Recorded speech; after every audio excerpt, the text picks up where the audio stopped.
Welcome to another episode of the Nebraska Shootaround podcast. I am Jacob Bigelow, contributor to Huskers Illustrated magazine, joined by my co-host, Jacob Padilla of Varsity.com. We've got a special episode for you guys today. We have a special guest, and it's even better given the circumstances. If you're a Nebraska basketball fan, fun interview with Mark Titus of Fox Sports. He, of course, is an Ohio State Buckeye alum, was there during the Thad Matta era in the late 2000s from 2007 to 2010, I believe.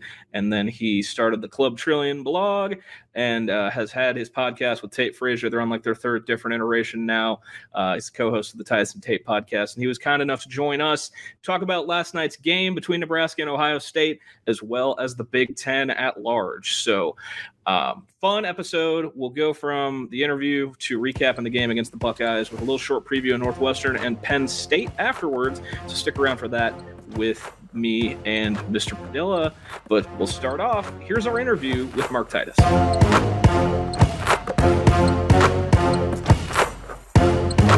So this is an awesome moment for the show, for the podcast. Not quite the circumstances we expected here, but we have a very special guest with the program today, a man who needs no introduction, Club Trillion himself, former Buckeye, and he is co-host of the Titus Tate podcast with Fox Sports, and that is Mr. Mark Titus. Welcome to the program, sir. Appreciate you taking the time to hop on with us.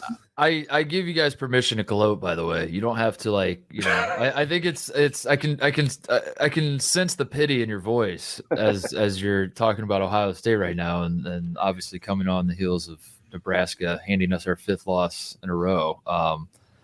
I'm okay with it. I'm okay with it. So you can bring it. I don't need kid gloves. We're fine. It's January. A lot of basketball left to be played. I promise I'm fine. And I know I'm fine because I've told myself that in the mirror at least 1,000 times in the last 24 hours. So that's how you know that I'm definitely fine. No. So that opens the door for our first question, and it comes off of what you tweeted last night. You're fine. On a scale of 1 to 10, how fine is Ohio State basketball right now? Well, this Ohio State team will, it'll drive you crazy for obvious reasons, but I think the craziest part about it is that we're not just losing. It's like we're losing games that are right there. And Adam Jardy, the Columbus Dispatch, I'm pretty close with, and we text fairly often. Last night sent me this stat that this is the first time in the history of Ohio State basketball we've lost 5 in a row by single digits. We've never seen this before, where I've watched every single one of these games, and it's gotten to the point where as I was watching the Nebraska game last night, I knew what was coming. I mean, you guys, the Nebraska was up late, and Ohio State was in a position to have to come back, but I knew what was coming. Like, I knew it's a close game late. We're not going to win. And the only time we've pulled out the win this year, the Big Ten literally put out a statement that said, you did not deserve to win that game. So every time it's a close game and it's late, I'm like, we're going to screw this. So you could look at this one of two ways, and I'm an optimist because it's still January and there's a lot of basketball left. But on the one hand, you're like, why do we lose all these games? Why is it that, we're North Carolina, we're beating North Carolina and we're in the driver's seat, and it just slowly slips away, and then North Carolina hits a stupid shot at the buzzer to send it to overtime, and this keeps happening. Why does Purdue hit a last second shot to beat it? Why does this keep happening? There must be something wrong with the team, or you could say we're playing well. And if you look at results in this business, it'll drive you crazy. So let's look at the process. Let's look at how good of a team do we have? Do we have a good team? Do we have the talent? Do we have the pieces? All that kind of stuff.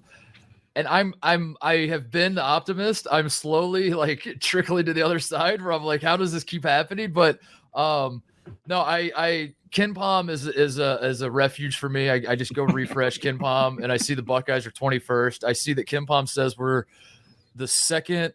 I think Stanford's has the worst luck, and we're number 2 on his luck algorithm right now. The worst luck in all of college basketball. So I don't know what the hell that means, frankly, to be honest with you. I don't know what that algorithm means, but I look at it. It says we're the second unluckiest team in all of college basketball. And I'm like, all right, at some point the luck has to turn, right? I don't know. Well, I'm actually a Creighton alumnus, so been a big fan since my boy Taylor Sternberg won Club Trillium Player of the Year. Oh, that's right. Yeah. But Creighton's right up there in terms of worst luck in the country with Ohio State. So I know how you're feeling. Also, at no point down the stretch of that game, as someone who has watched a lot of Nebraska basketball, at no point did I feel confident that Nebraska was going to hang on to that. Because isn't that funny? That comes with the territory of Nebraska basketball. You probably don't know any people who have watched as much bad Nebraska basketball in your life as the two of us. I obviously had a front row seat for a couple years as a manager with Coach Miles, and then we're actually both named Jacob. We didn't even introduce ourselves. I'm Jacob Bigelow. That's Jacob Padilla. We have the same birthday. This is June what 15th, happens. Yeah, a couple years apart. We have the same name and the same birthday, and now here we are co-hosting a podcast together. So we didn't even introduce ourselves. So my apologies for that. That's what happens when I let you steer the ship here. That's a mistake by me. Rookie mistake. We didn't even introduce ourselves. So that's our belated introduction. But yeah, now we both cover Nebraska basketball and the roller coaster that comes along with it.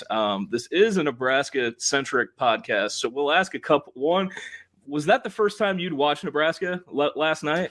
I watched a little bit of the Purdue game when it got close. To be honest with you, I have not watched a ton of Nebraska, but I also I don't I don't know. I don't want to pander too much, but it's not. I haven't not watched Nebraska because I think Nebraska's a joke or anything. I respect. I went into that game. I don't want to come across as I went into the Ohio State Nebraska game saying we're going to smoke Nebraska by 30 and I don't have to worry about this. It was more.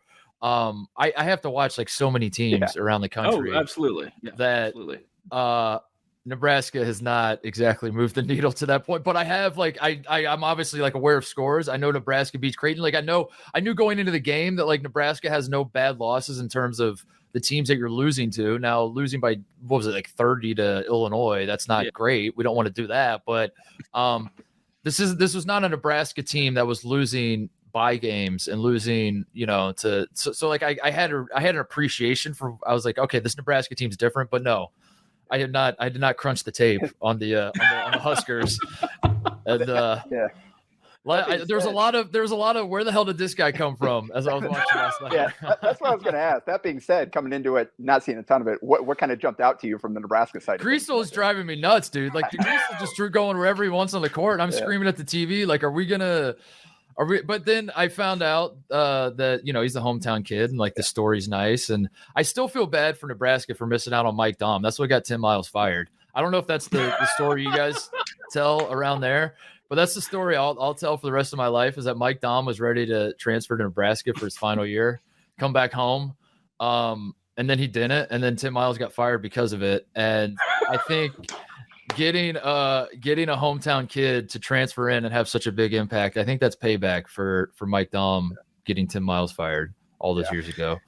Yeah, we're big. But no, Greasel was Greasel's the one driving me crazy. Greasel was because again, I don't mean to be disrespectful, but I'm watching him drive by our guys and I'm just yelling this shouldn't be happening. But at the same time, it kept happening.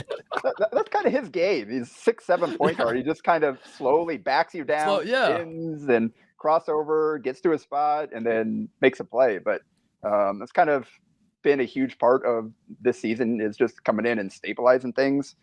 Him missing time obviously did not help in that Purdue game, being hurt for that one. Yeah, able to hang around. But so Nebraska focus, but also Purdue focus. Why is Nebraska the only team in the country that can contain Zach Edey? It's a great question. I don't know. That's what I don't know if Purdue took you guys lightly. I don't know what I truly have no idea what the hell happened. But at the same time, Purdue has had Purdue is I got to choose my words carefully because Purdue fans come after me. I have a long history of Purdue growing up in Indiana. So I try not to I don't want to come across as a hater, but Purdue is lucky's not the right word because they're making the plays down the stretch and all that. But Purdue's record is not exactly they're not the juggernaut. They have Zach Edey. They just have a cheat code. They have one cheat code, And then like if Zach Edey didn't play for Purdue, this team's not even making the NIT. They're not even finishing 500 probably. And it's frustrating to watch because like Michigan State had them on the ropes, Ohio State had them on the ropes, Nebraska had them on the ropes. They didn't play well against Florida State. I think they ended up winning by 10 still, but like that Florida State game, I remember watching that early in the season. I was like, man, Florida State stinks, and they're hanging with Purdue. Marquette played Purdue well, which Marquette's a really good team, but like Marquette and Mackey Arena gave Purdue a good game, and this just keeps happening over and over, and I'll be damned, they find a way to win. And it's infuriating for someone like me that wants the Big Ten race to be interesting, and they just seem to be running away with it. That was brutal though. You guys, I really thought Nebraska was going to pull it off, and that would have been so fun for a million different reasons. But yeah, I think they had I think they had 6 shots on that one possession late in regulation and went 0 for 6. That is impressive, the ability to do that. Is it? Can I start the conversation about the rims that you guys have? Like, what was that to start the game yesterday? Like, what was? Yeah, we're going to talk about that a little bit later after we let you go. We decided we're going to pretend like the first half didn't happen. We're just going to pick things up at halftime and break down the second half. Because that was hard to watch. I've never seen so many, both teams. It was just like brick after brick after. I was like, what the? And it was like the type of bricks you don't see. It wasn't just like missed shots. It was like halfway down and popping out. And yeah, it was wild. But anyway, I'll shut up. Do you think Purdue, like with what they've gotten from like the 2 freshman guards, is that the most like surprising team in the Big Ten, or is there a surprise in the league that comes close in that regard? Because I mean, like Rutgers is surprised, I think, for some people. I mean, like if you've really been paying attention to the Big Ten though, like Rutgers isn't a shock. I mean, Rutgers is a good program now, and I can't tell you how many Big Ten fans, friends of mine that are fans of other schools or sometimes Ohio State, whatever, that Rutgers will pull off a big win. Like Rutgers beats Indiana, and I have a lot of friends that went to IU, and they beat Ohio State, and a lot of friends that went to Ohio State, and they still treat Rutgers like it's a embarrassing loss. And I'm like, dude, Rutgers is the second best team in the Big Ten. I don't think it's particularly close right now. It's like Purdue, Rutgers, and then we figure it out from there. So I think they're kind of a surprise that they're second best, but I'm not surprised given what Steve Peichel has built out there. It's just, when Rutgers entered the Big Ten, they were kind of a punching bag, and now they're not, and that's going to take some getting used to. Purdue's probably the surprise because they're not just like the class of the Big Ten. They're the one national title hope that we have, and that is shocking given the roster makeup. I think like coming into the season, Purdue's guard play was going to be a massive question mark because no one in their right mind thought that 2 unheralded freshman recruits could make up the backcourt for this team and have it lead to the success it's led to. And if you want to be a hater, and I don't, I just have a father who is a hater. He's a big time Purdue hater, perhaps the biggest Purdue hater on planet Earth. So he feeds me this propaganda all the time. And, you might say like those guards aren't the reason they're winning. Obviously it's Zach Edey, and Zach Edey, you keep waiting for his production to fall off. It's not happening. But no, like those guys are, I think Braden Smith and Fletcher Lawyer are going to be awesome players in their own right. And I think we're going to look up in a few years and like the way we're kind of talking about them now, is going to seem insane because I think like they're kind of getting like the game manager treatment right now, like quarterbacks that have like great defenses and run games or whatever. And you talk about those guys in that way. I don't think these dudes are going to be game managers their whole career. I think they're just doing it right now because Zach Edey's so dominant. But yeah, it's certainly a surprise to have 2 freshmen who aren't NBA players yet. I don't know, maybe they could be someday, but they're not on the NBA radars. They're not highly sought after recruits, and they're the starting backcourt of the only national title caliber team we have in the Big Ten. It's crazy. Yeah. And those Purdue guards have certainly been impressive, and Edey's a force, but who's the player that you've enjoyed watching the most in the Big Ten so far this season? Jalen Pickett for sure. I think Penn State in general, I find myself as far as like the under the radar Big Ten teams that I think nationally no one's really paying attention to. Penn State is my Big Ten network plus.com/$4.99 trial team. Like I if there's not a good game on, or sometimes the games I thought were going to be good are blowouts, if Penn State's on, I'll throw the game on, and they are just so fun to watch, man. Micah Shrewsbury is he's an Indiana guy, so like I feel the connection with him, I guess. But he plays Indiana style of basketball, man. I'm talking like the state, not the Indiana Hoosiers. He plays just, jack up all those threes, and Jalen Pickett is just so fun, man. Like he's just got full control over. Like he should honestly be. To me, if like Zach Edey falls off the face of the earth, he's the runaway Big Ten Player of the Year. I think Pickett. And I think he could be an All-American for second team, probably third team, whatever. But I can't say enough about how fun Penn State is. But they're another team, kind of like Nebraska, kind of like Rutgers, that like there's something about those jerseys that like if your team loses to that team, you're like, what the hell is wrong with our team? And I'm trying to like tell people like the Big Ten outside of Minnesota, which Ohio State lost to Minnesota, and it was inexcusable, and I am not happy about it. But I think outside of Minnesota this year, there's no such thing really as bad losses. I mean, Nebraska isn't exactly a powerhouse, but like you guys got some good wins, like Creighton is a good win, and Ohio State, like I said, like you haven't really lost to a bad team. Like Nebraska is not a bad team. I've seen a lot of bad Big Ten basketball. I've seen a lot of bad Nebraska basketball, and this is not a bad Nebraska team, So, anyway, my answer though is Pickett and Penn State. They're a ton of fun, and I don't think a lot of people really pay that much attention, and rightfully so, because it's Penn State, and why would you? Yeah, Nebraska gets them on Saturday, so get a. Well, there you go. Look at Pickett. So Griesel versus Pickett is like the matchup of like. Two dudes the two, where the hell did this guy come from? Yeah. Guys that are driving me nuts in the Big Ten right now. Well, yeah, Pickett's a fun player because I remember he was getting some hype like at Siena or whatever. A lot of draft people are looking at him. Then he made that transfer to Penn State last year, and it's just he was fine. He was good, but making that leap from that conference to the Big Ten this year, like you said, he's been unreal. Just big physical guard, does his work in the paint, got a good post game as a guard. And he's got shooters all around him. They're going to spray it out. They're going to take 30 threes in that game, most likely. That's what it is. Like, it's so perfect. Like, the roster construction, I think, is what I appreciate about Penn State. Whether Penn State, makes the NCAA tournament, they're probably not going to. They might. I don't know. Who the hell knows at this point with the Big Ten? They might pick up some big wins. And, but the roster construction and the vibes of Penn State basketball are at an all-time high right now, I think, and they're a joy to watch, man. Yeah, Pickett's been the numbers just like pop out the page to you. Like you watch a Penn State game and it feels like he doesn't really do anything, and then they show it's been a bad Jalen Pickett game, and then they show up his stats and he's got 12 points and 8 rebounds and 6 assists. And you're like, what? Really? So he puts his fingerprints all over every game, man.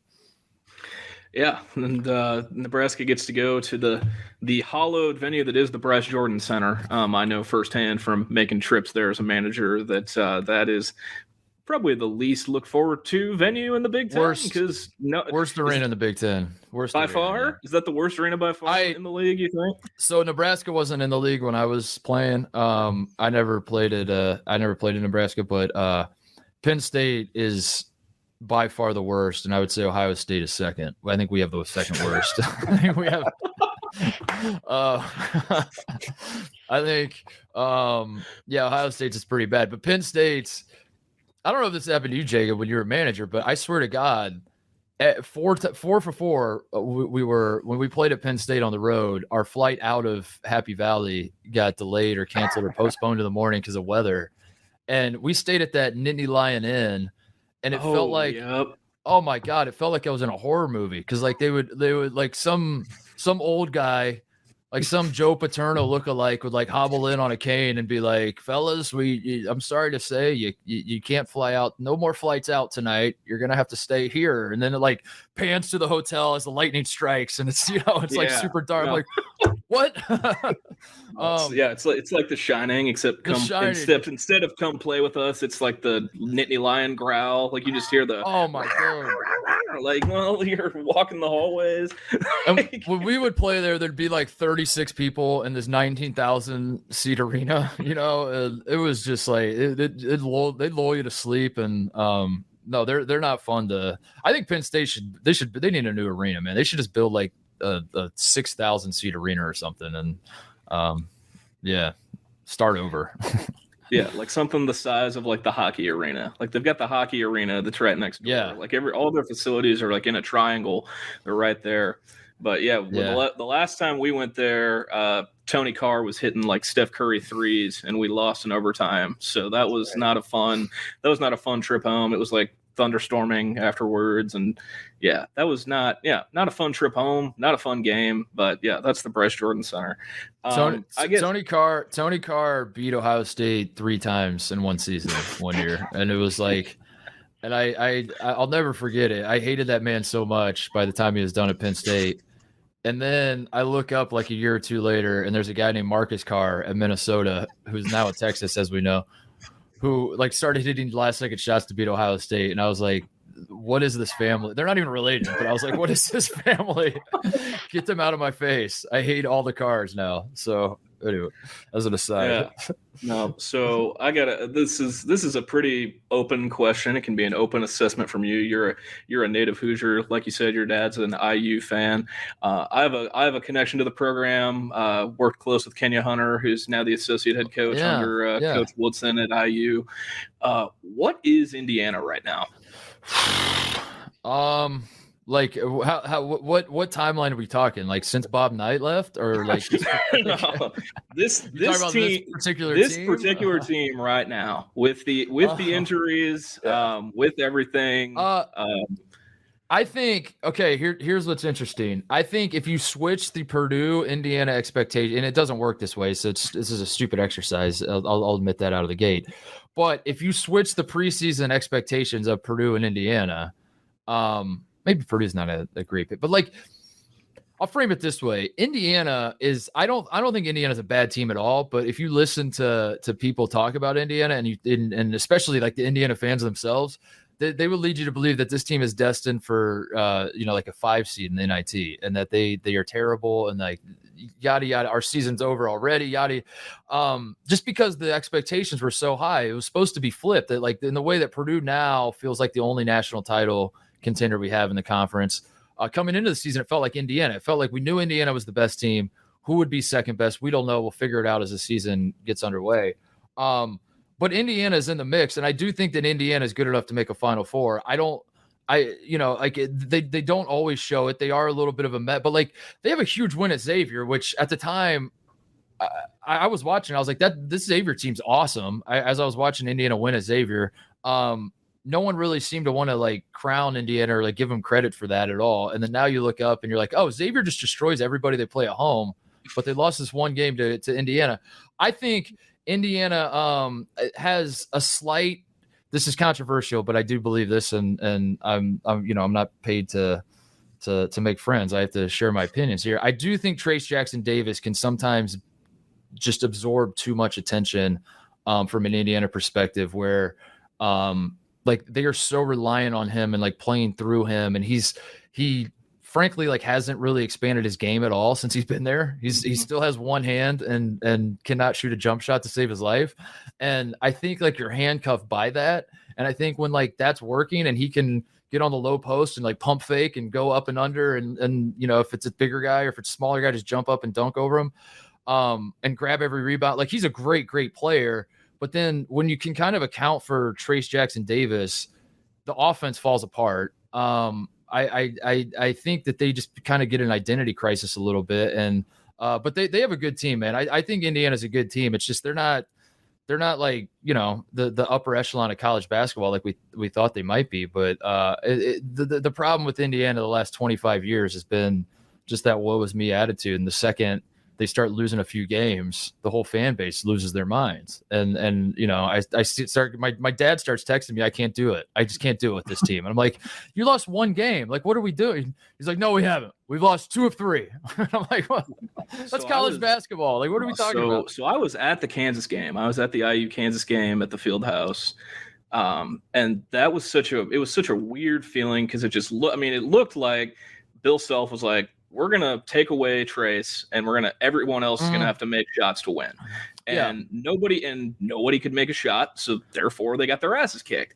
And the feeling after the game, there were a ton of Indiana fans there. Just the doom and gloom was so weird. It's just like you just went into Allen Fieldhouse. Like, what did you like? How did you think this game was going to go?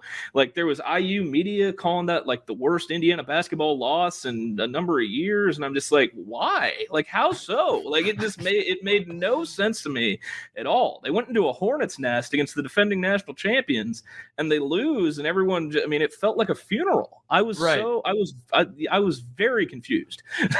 No, they like so they're 3 loss. So they've lost 6 games, right? That little 3-game losing streak they went on was the Iowa game was bad in terms of like handing it away, you know, like that game was brutal, but at the same time, like the refs were, I mean, I don't want to be the refs guy, but it is like I said earlier, if you do results based analysis, it'll drive you crazy because you're like, we lost the game, that's all that matters. But it's like, it doesn't matter. You played well, you showed, like, you were up for most of the game, like the things got controversial, you have to put that game away. But I don't think like that's a panic button game for IU to lose that. That's just like damn, it didn't go our way that night. Northwestern, you lose by 1 at home. Again, these are like, this is what you have to tell people in the Big Ten is like this is one of Northwestern's best teams of all time. And that doesn't mean Northwestern is Final Four good, but like the days of we lost to Northwestern, the sky is falling, how is this happening?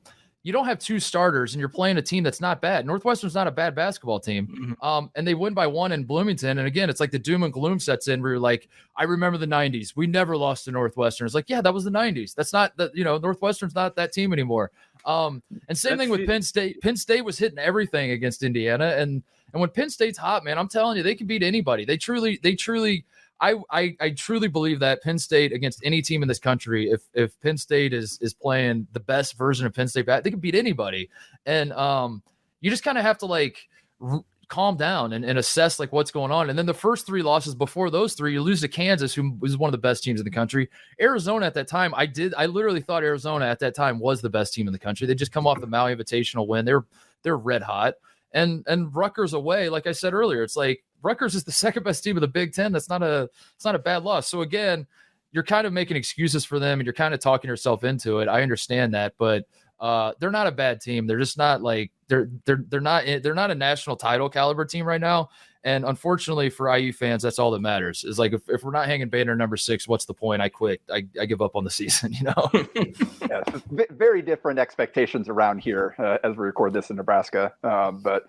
We'll get you out of here on this. Big news of the day on Thursday as we record this is Mike Brey is planning to step down after the season. Here now on the Nebraska Shootaround podcast, would you like to declare your candidacy for the Notre Dame head coaching job?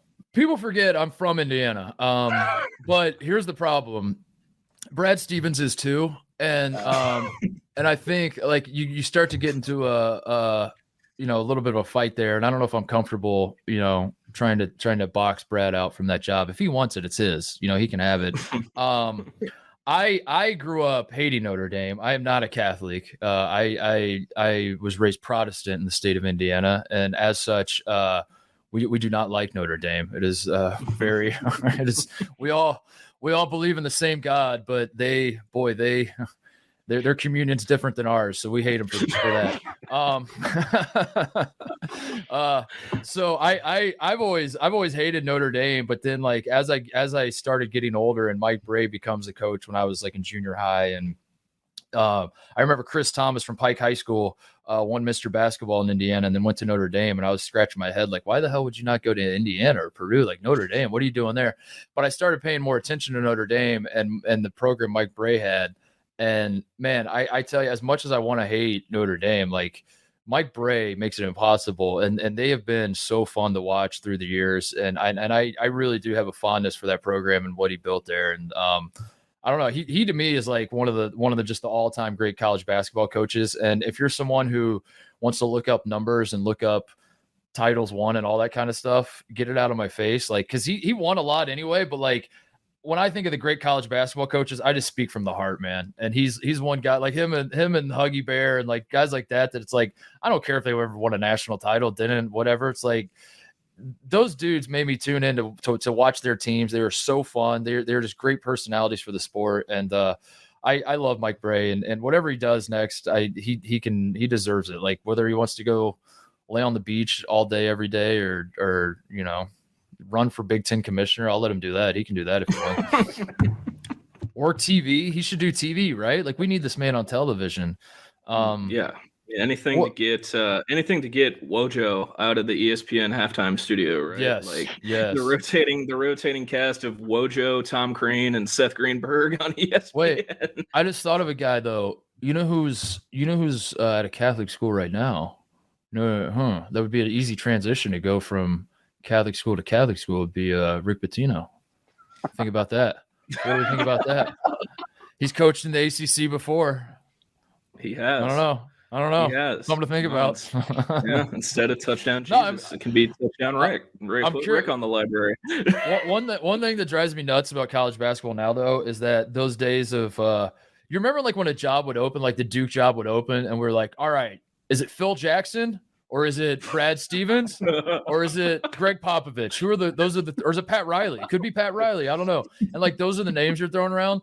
And then now it feels like every time a job opens, it's like, we're going to just appoint like our guy who did like the recruiting on our staff. And he's 31 years old, but he knows how to run an algorithm. So you get to be our coach now. And it's like, that's not for guys like me that have to make content out of coaching carousel. That's not fun.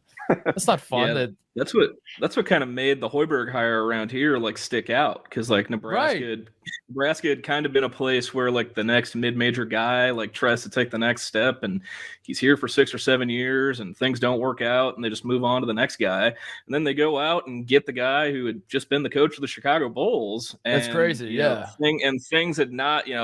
Things have clearly not gone according to plan for Fred here in year 4. The fact that, it's January of year 4 and this is the most games he's won in a season by hitting 10 in January. That's not, obviously not gone according to plan, but no, that's a great point. That definitely, different, a little different. But, I wish I could get excited about who Notre Dame's going to hire, but I'm sure it's going to be some guy that's younger than I am that that no one's ever heard of, and he's going to be awesome, and he's going to be a great coach, and I'm going to be so mad because I'm going to say, why not Rick Pitino? That would have been better content. Damn it, just hire Rick Pitino. Hey, before I go though, can I ask you guys a question? Tim Miles, he's beloved still, right? We still love him. Yes. No, okay. I think the fan base does. Obviously, I'm a little biased considering I, spent 3 years working with him. But I think the fan base still has a love for Tim Miles. There's people were tuned in for the all access FS1 San Jose State New Mexico game the other night, just to listen to him and Richard Pitino trade jabs at each other. That was pretty funny.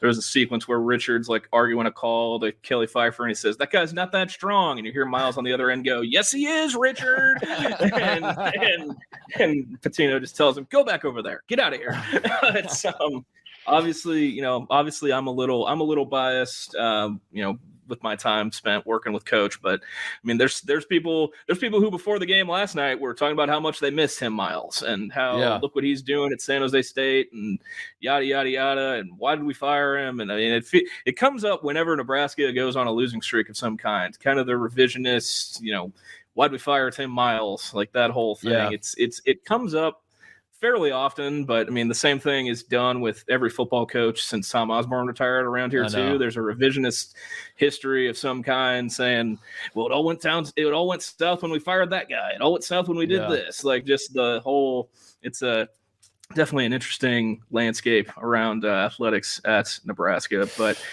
Mark, we appreciate you hopping on with us. Definitely not the circumstances we expected going into this, but you're going to hand deliver a W. I'm hand delivering a W. I have it in my pocket right here. So I'm not putting it in my check bag. I'm holding on to it until I get to Columbus. I'm hand delivering on Saturday a W. I took out a pint of my own blood, and I'm going to inject my championship DNA into this team. That's what I'm taking it with me to Columbus as well, because that's what they need.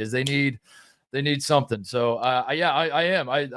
Everyone thinks I'm joking, but I after we lost our 4th in a row, I was watching the Rutgers game. We lost our 4th in a row, and I looked at the schedule and I was like, all right, we're at home on Saturday.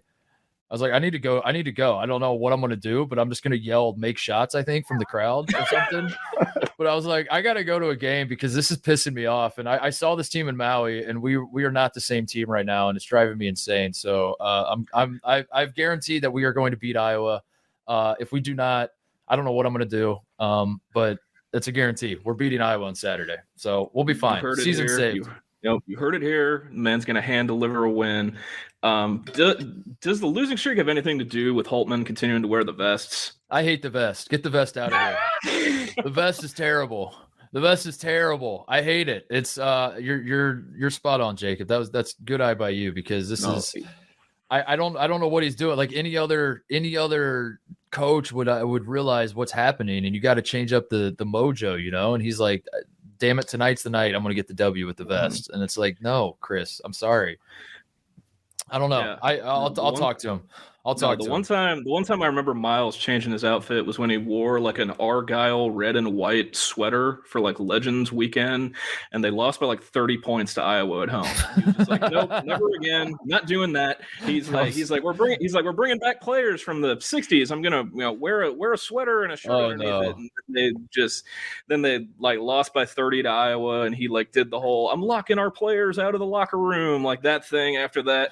But there's mojo in the outfit. There's mojo in the outfit. That's what. Yeah, I'm ready to lock our team out. Maybe that's why I'm going to Columbus. I'm going to lock the team out. I'm going to. I also promised that I'm going to give the 40 minutes for the rest of your life speech before the game, which, you know, most people don't want to use until like I don't know the Final Four, probably the national championship. But I don't know, the desperate times, you know. So we're in mid to late January, and it feels a little premature to say 40 minutes for the rest of your life against Iowa at home, but that's where we're at. 5-game losing streak will do that to a man.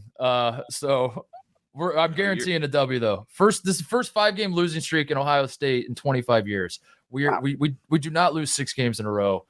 It's not going to happen. We're beating Iowa. I will see to it that happens. You're going to hand deliver a W. Bronny James is going to commit, and then the tides are going to turn. That's how it's going to go. That's what's going to happen. But thanks again for joining us, Titus. Appreciate you taking the time. You can catch him on the Titus and Tate podcast. Thanks again, Mark. Appreciate it, guys. Fun times.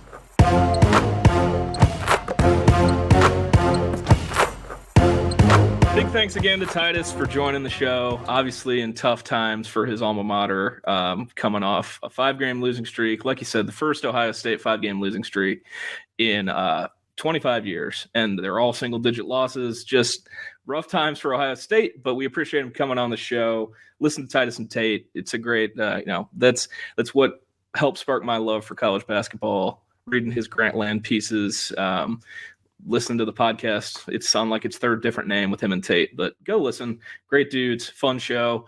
And now back to regularly scheduled programming, talking Husker hoops. So obviously the circumstances, this is just a tale of 2 games, going from the result at Mackey Arena that went probably how everyone expected it to eking out a close home win against Ohio State. We're recording this on Thursday. So they won last night at Pinnacle Bank Arena against Ohio State 63-60. And as Mr. Padilla always does, he can give us a little recap. But we're not going to recap the first half. We're only going to talk about the second half, because if you watch the first half was disgusting, sicko basketball, and we don't want to relive that. So, yeah. Well, yeah. Like I said, we're ignoring the first half against Ohio State. Did not happen. That 22-21 halftime score. Both teams shooting like sub 30% from the field. Yeah, didn't happen. So Nebraska goes in the second half down 1. That's where we start. And you saw the Purdue game. They rolled out a starting lineup of Emmanuel Bandinbell, C.J. Wilcher, Denham Dawson, Wilhelm Breidenbach, and Derek Walker, with Jamarcus Lawrence as a backup point guard against the Boilermakers. So honestly, an 18-point loss, not too bad. It was great getting Sam Griesel back in the lineup. Unfortunately, Fred Hoiberg announced after the Ohio State game that Juwan Gary will miss the rest of the season, so they weren't quite at full strength. The shoulder damage is more extensive than they hoped, and they're just going to have to get that addressed now. And get him ready for next season. So huge loss, but one of the big stories of the Ohio State game was Denim Dawson stepping up. He's now the starting power forward. He's the guy that most closely replicates what Gary is as a player from a physical standpoint, from a skill set standpoint. He's just a redshirt freshman who hasn't played much basketball yet and is still kind of figuring things out versus Gary, who is a veteran. He's played for a really good program, all those sorts of things. So, but yeah, it was an interesting game. Again, they defended in the first half, really physical. Officials were kind of letting everything go both ways in the first half. And even so, Derek Walker still found himself in foul trouble, which was a big kind of talking point in the second half. But maybe the spark for the win was the Fred Hoiberg technical. I mentioned how physical the game had been. Nebraska fell behind by 4 early in the second half, and then ripped off a 13-6 run with Sam Griesel scoring 8 of those himself, 2 free throws, a 3 where he dribbled out and then pulled up. It was like, whoa, that's not really a shot that Sam takes. And he confidently rose up and buried it. And then he had an and 1 too, where he finished through contact and then made the free throw, which was big because he went 0 for 3 in the first half. Obviously, it's something he struggled with. But so they ripped off that run to pull ahead by 3. And then Sam got fouled again on the basket, just clear foul. I mentioned they weren't calling much. Fred was not happy about it. I could tell at that point, I was like, yeah, he's going to get a technical here because he went nuts on the sideline. They go down. Zed Key scores. And then come back down, and they call a phantom moving screen on Breidenbach where there was no contact. Maybe at some point there was going to be contact if you let the play continue, but there was no contact. Wilhelm was moving, but again, you can move on a screen if you don't touch anybody. No contact, blew the whistle, and then Fred lost it again, just letting the nearest official have it. And then I think it was... Yep. The technical was handed to him by Voldemort's doppelganger himself, DJ Carstensen, from the other side of the court. Yeah. Yep, the same ref who once teed up Isaac Copeland for slaying a giant at Mackey Arena when he yammed on Isaac Haas's face, for reference. Yeah. So... But karma's real. Sean McNeil went 0 for 2 at the line on the technical. And shout out to Lincoln Journal-Star's Amy Just for doing the math on this. They were shooting like 35% from the field before that. Shot 60% the rest of the way. Went 9 of 15 from the field after the technical. And Denim Dawson mentioned like Jamarcus Lawrence was on the court. He said, I had no idea what was happening. I was out there. I didn't notice. But Denim said that the players liked it. They liked seeing that side of Fred because it's not something that he typically displays. But whatever happened there, it seemed to work. They went cold there, and Zed Key scored 5 points with Derek Walker on the bench. Get him back in, and he immediately tied it up. First touch, 38-38, and then committed his 4th foul on the next play on the other end. Tanner Holden hit both free throws to put him up 40-38, and this was the key stretch of the game, obviously besides the finish. But Derek Walker on the bench. Nebraska proceeds to go on a 17-9 run to take a 6-point lead over 6.5 minutes of game time. These are the buckets during that 17-9 run for Nebraska. A CJ Wilcher 3 from the top of the key. Obviously, we know how much he's been struggling, and he actually moved to the bench for this game after conversations with Hoiberg, where they were trying to get him back to a more comfortable position where he was able to succeed last year coming off the bench. So that was kind of a mutual decision. Casey started, CJ came off the bench, knocked that 3 down. Didn't have a great game, but he did hit that shot. Then Denim Dawson attacking a gap, jump stop, crazy reverse finish. Then Wilhelm Breidenbach, head fake and attack for a layup. Somehow that's still working sometimes. And Oleg Koyanets, who, flashback to the Purdue game, there was a point where Derek Walker was playing the 4 and Koyanet was playing the 5 because of Nebraska being so shorthanded. Did not expect to ever see a Derek Walker, Oleg Koyanet front court, but it happened. But fast forward, Oleg got another chance to play in this game with the foul trouble with Blaze Keita is still struggling with that high ankle sprain. They decided he was an emergency only option in the Ohio State game, did not play. But Koyenet got a chance and got in there and caught it free throw, faced up, confidently back, put the ball on the deck, attacked the basket, and finished.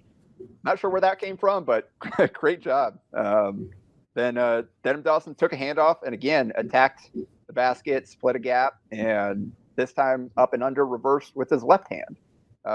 So 2 big buckets from Dawson, who also hit a 3 in the first half.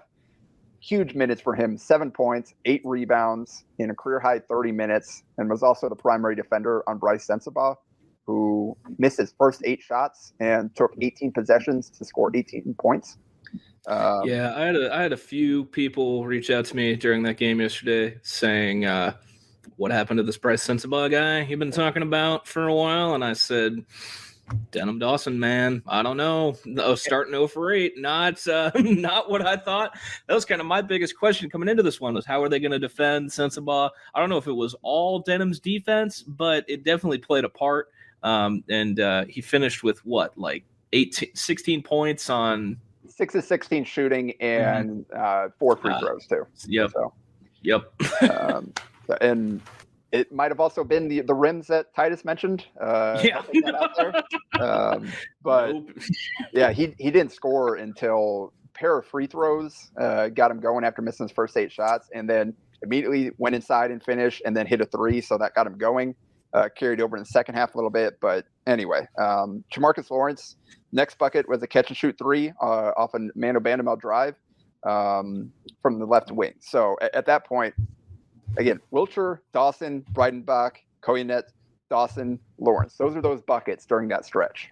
Then you had the Mano Bandamel, the strip, the timed that well perfectly, poked it free, went down and finished. And then Breidenbach got fouled on a drive to kind of finish off that run there.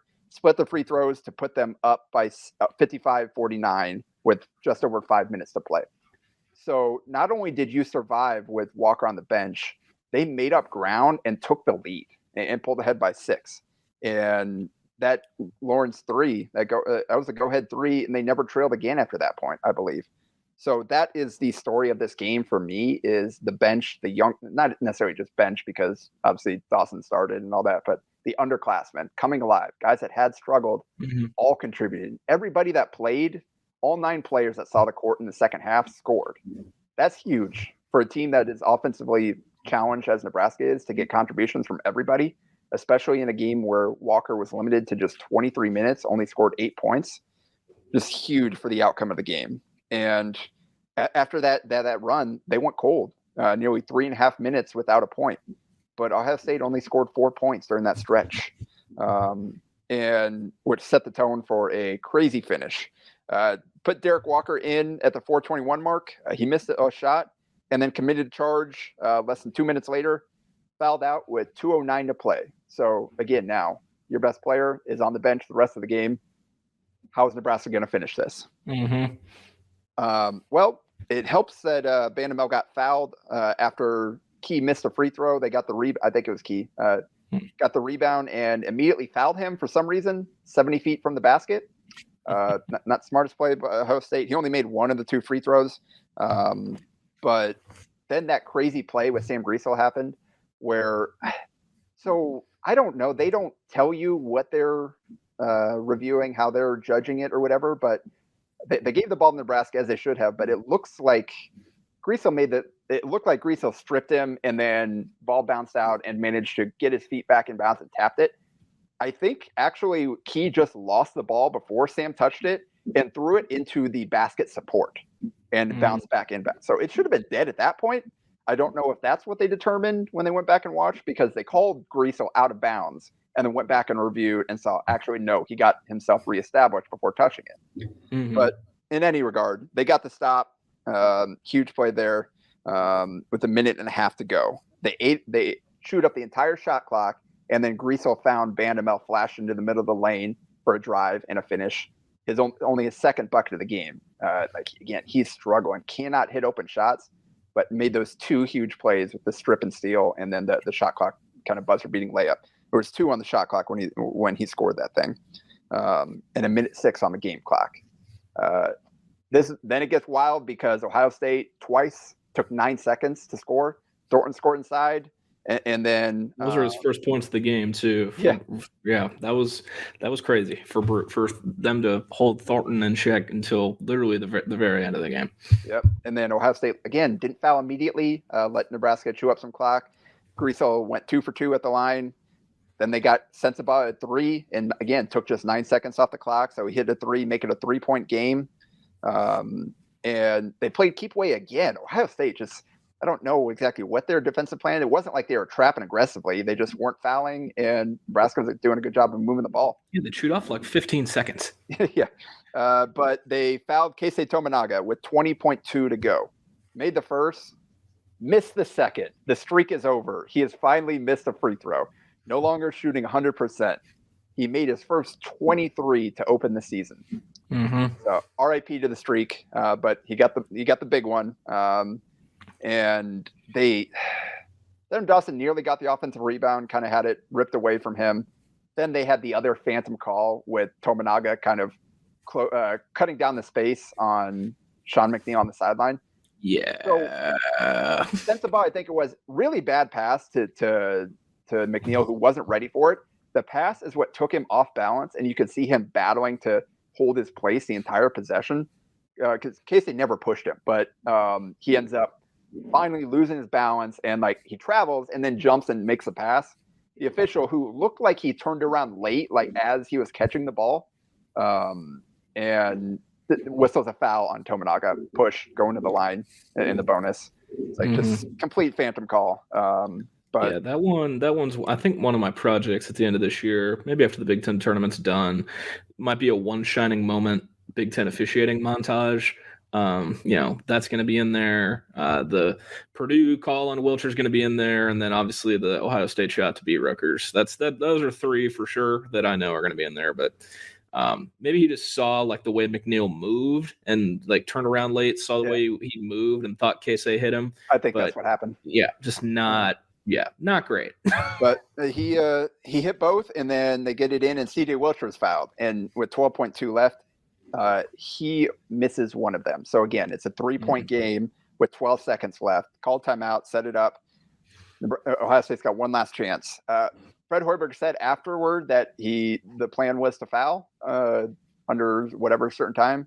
It looked like Wilhelm Breinbach tried to because got the ball, got it to Zed Key, who went to dribble for a handoff, and Breinbach had showed on the drive initially and then tried to recover to him. And it looked like he reaches out and grabs him. They don't call it. So he hands it off to McNeil, and Griesel fights from around the handoff, falls for the pump fake, flies by as he pump fakes, resets, lets it go. Really clean look. Like you could not have asked for a better look. Circled the rim and popped out. For once, Nebraska gets some good luck there, and they escape with the win. 63-60 there. Again, and they did it in a game where Derek Walker scored 8 points, played just 23 minutes. Bandamel 0 for 4 from 3. They found a way. Again, everybody scored. 11 points from K-State despite shooting 1 for 6 from 3. So again, he is continuing to find ways to score inside the arc. Sam Griesel led the team, 15 points, 7 rebounds, 3 assists. Really big second half. And just up and down contributions from everybody. Yeah, no, absolutely. They needed a win, man. They needed a win. They needed to protect home court, and they got it done. Again, a game that felt like a must-win for both teams, obviously, with how Ohio State's been playing recently. Nebraska, obviously, like we mentioned, the Purdue game, tough situation going into Mackey, down 2 starters, but to keep any inkling of hope alive for a preseason berth of some kind, Nebraska's got to protect home court. And after they got drubbed by Illinois, that kind of just stung. I mean, it kind of was just like a deflating loss. And this is kind of a little, it's a seesaw shift in the other direction of like, okay, these guys still have this like grit to them where they're going to keep scratching and clawing. And, I wonder what the result would have been last night if the weather hadn't made the crowd limited. Maybe that would have, impacted it some other way, but who knows? That's for the alternate. That's for the multiverse. There's a universe where there were people at that game. But next up for Nebraska, like we mentioned in the interview with Titus, is a trip to the Bryce Jordan Center on Saturday to take on Jalen Pickett, Micah Shrewsbury, and the Penn State Nittany Lions. 1:30 tip on BTN. We kind of talked about Penn State a good amount with Titus, talking about Pickett and how Shrewsbury kind of has like the vibes in a different place for Penn State basketball. But then the vibes truly won't be there for Penn State basketball until people actually show up to a game at the Bryce Jordan Center. I don't know if that'll be the case on Saturday afternoon, but we shall see. Yep, Penn State 6th in the country in three-point shooting. So Nebraska's going to have to find a way to offset, to make that math work out in their favor. Cannot let the Nittany Lions get loose, bomb from three, because Nebraska doesn't have the firepower to keep up if they do. So that's going to be the key. Find a way to limit their looks from three and score on the other end. And then they follow that up with a game against Northwestern. One thing on Penn State, I do have breaking news for some people. Mike Watkins is no longer at Penn State. It seemed like he was there for 15 years. He is no longer there. I don't know the status of his mustache, but Seth Lundy and Miles Dredd are still there. They're getting close to Mike Watkins territory in terms of being at Penn State for a long time. And then, as you were saying, Northwestern comes to town. On Tuesday. We don't get the double play with Northwestern, so no trip to Welsh Ryan for the Huskers this year, just the one game at home. My thing with Northwestern is they're still, they're wildly overperforming preseason expectations. What if Ryan Young and Pete Nance were still on this team? Yeah. Where would Northwestern be then? That's the crazy thing. Like looking at the ACC is Duke and North Carolina are both starting Northwestern transfer big men at the 5. Like that's it's kind of crazy to think about. But yeah, Boo Booey is still there. Chase Audige is still there. One-time 10-mile target. Robbie Barron is still there. Same with Ty Berry. Yep, I was going to say Ty Berry too. So a lot of guys from last year. Just they lost their best players besides Bowie and Audige, but find a way to get it done. So they're a really good defensive team, 15th in the country. That's again, take the under and point total in that one. Yep, I heard a stat today that Nebraska basketball unders are 15-3-1 this season. 15-3-1 for Nebraska basketball unders. They got 2 that I know for sure. I would love to know the point total on. One is Northwestern, and one is when Wisconsin comes to PBA in a couple of weeks. But we'll talk about the Badgers at length when the time comes. But definitely an under game on Tuesday night at PBA. Yep. And we will record again after those 2 games, see kind of where the program is at that point. And in the meantime, stay tuned to everything at Hail Varsity. Stay tuned to Bigelow on Twitter at Jacob A. Bigelow and his work at Huskers Illustrated. Follow me at Jacob Padilla _. Follow Mark Titus at Club Trillion. Listen to the Titus and Tate podcast as soon as you finish listening to this one. And we will talk at you again next week. Yeah. No, if you're a first-time listener, I will say we might have first-time listeners here with Titus joining the show. Be sure to subscribe, leave a rate, follow us, listen to what you thought of the show. We're here. It's going to be an interesting finishing stretch for Nebraska basketball. So, tag along, follow along. You never know who might pop in. So, yeah, thanks again to Titus. Follow us on the socials. Do all that internet stuff. Do your homework, your podcast homework, and we'll talk to you next week.